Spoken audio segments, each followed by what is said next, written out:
Les droits des femmes sont véritablement remis en cause par le fondamentalisme islamiste. Ils sont remis en cause quand on ne peut pas s'habiller comme on veut dans certains quartiers, quand on est prié de se taire, prié de se mettre en burkini pour certaines sur la plage, ou de mettre le voile, etc.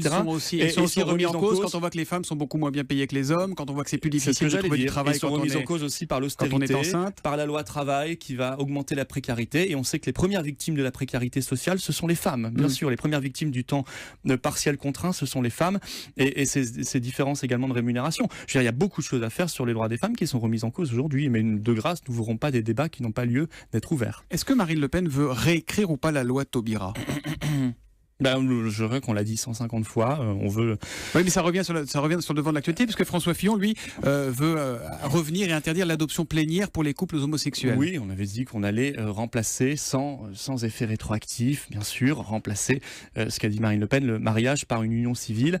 Voilà, mais si vous voulez, si on parle des difficultés des familles, moi, je regarde les candidats qui se présentent pro-famille, alors que dans leur programme, comme M. Fillon, il défend l'augmentation de la TVA.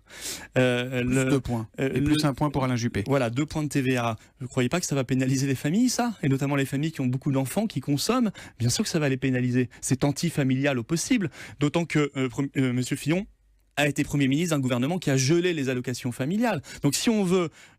aider les familles, commençons par les aider sur ces points concrets, sur les crèches, sur l'accès au logement étudiant.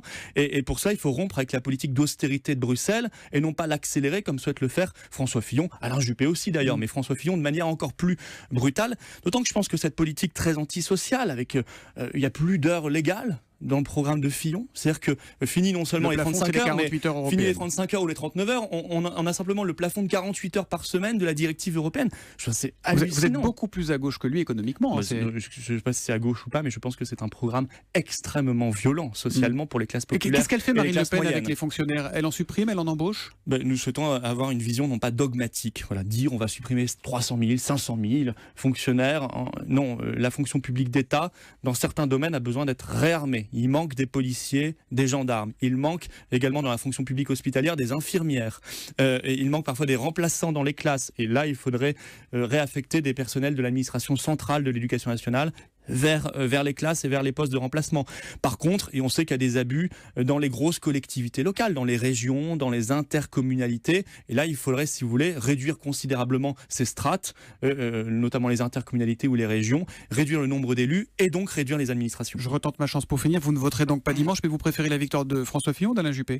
Peu importe, ce sont pour nous strictement les mêmes, ils sont européistes, les deux portent la trahison de Lisbonne, ils sont antisociaux. Je rappelle qu'ils n'ont également rien fait contre l'islamisme. Je rappelle que M. Fillon fut le premier ministre de la Ve République à inaugurer une mosquée géante à Argenteuil en 2010, 3000 m² avec minaret. À côté de lui, on voit les images, il y avait une petite fille en hijab, ça ne le gênait pas manifestement. Je pense que quand on a fait ça, on est disqualifié pour dire qu'on lutte contre le fondamentalisme islamiste.